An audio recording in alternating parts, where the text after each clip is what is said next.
morning, friends.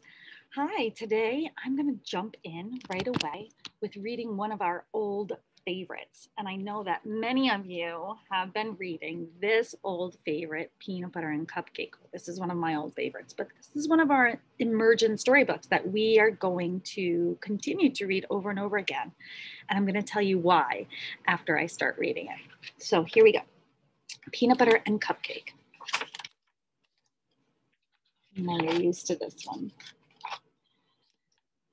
Peanut Butter got a ball for his birthday. He was kind of bad at kicking it with his feet, but he was kind of good at balancing it with his head. Still, it wasn't much fun playing with a ball all by himself. "Want to play with me?" he asked his mom. They had just moved to town and Peanut Butter didn't have any friends yet. "I think you should go outside and find someone to be your new friend," she answered. Peanut Butter liked that idea very much, so off he went. It wasn't long before he saw a someone. I can't stand this backwards flipped screen that makes me go the wrong way every time. "Hello, I'm new here, and I'd like to play. Maybe now, maybe later, or even all day. I'll make you chuckle deep down in your belly, and we'll go together like peanut butter and hamburger." "I'm sorry," said Hamburger, "but I'm busy walking the dogs. Thanks for asking, though." "You're welcome," said Peanut Butter. "Maybe next time."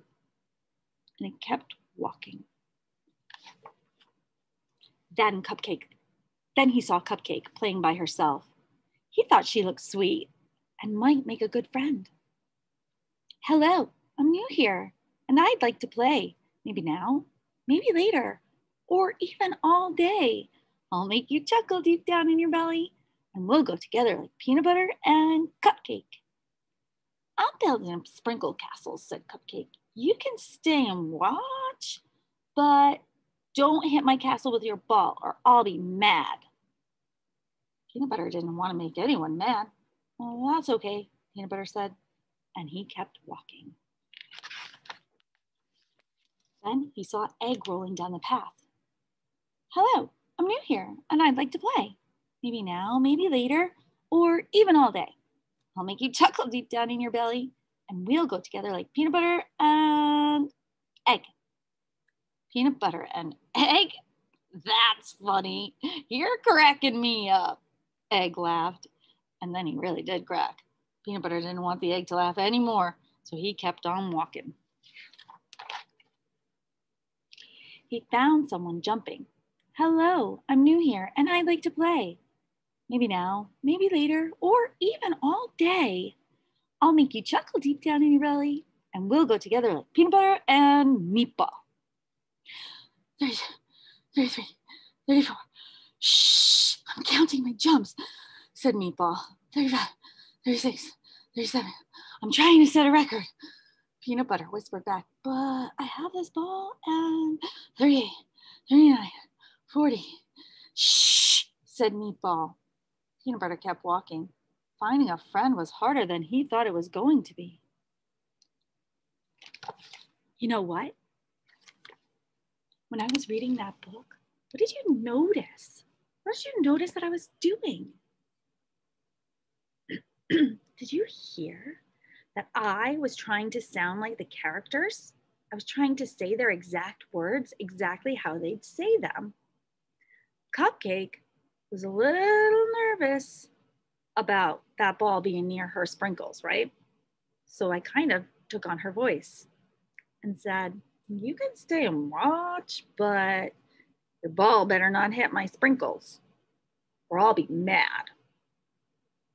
And then when Meatball was doing his jumping rope, that's hard work, right?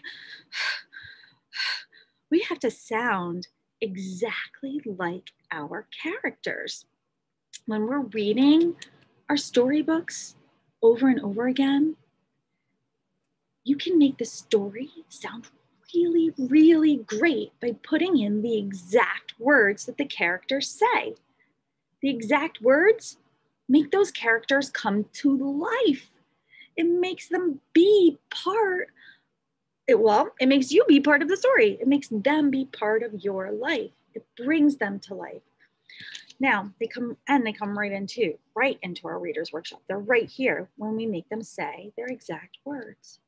So on this page, when I was reading about Peanut Butter meeting Meatball, I didn't say that Peanut Butter went up to Meatball and said, I'd like to play, I can make you laugh.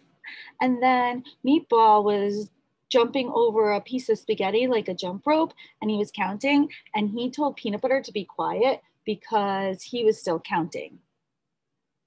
That's not how we read this page. We don't read this page like that. We make the characters say their exact words to bring them to life. 37, 34, 36. Oh, I just counted my twos. Shh, I'm counting my jumps, right? And maybe on this page, when you're reading what Fries says, after Peanut Butter introduces himself, the Fries say, I just remembered I was supposed to help Hamburger walk the dogs and I need to go catch up. Right? So tell me, on this page, am I doing it right? Am I saying what the characters are actually saying? Ben Spoon said in his letters on his spoon an N and an O, and that spells no. No, that's not what the soup said. Soup did spell N and O, but then he said, I don't even have to tell you what it says. And finally, in the end, when Peanut Butter meets Jelly, I could say, Peanut Butter walked up to another piece of bread that had jelly all over it, and he asked her if she wanted to play, and she said, sure. Is that what she said? No. She said, sure, I'd like to play, but I'm not so great at balancing the ball on my head. Maybe you could teach me how to balance it on my head, and I can teach you how to balance it on your feet. Readers, today I want you to take one of your old favorites. It could be one of the storybooks that we're reading, the emergent storybooks that we're reading in class, or it could be one of your old favorites from home, one of your favorites that you've read over and over again. And I want you to try really hard to sound like your characters, to use those exact words that those characters say to bring them to life.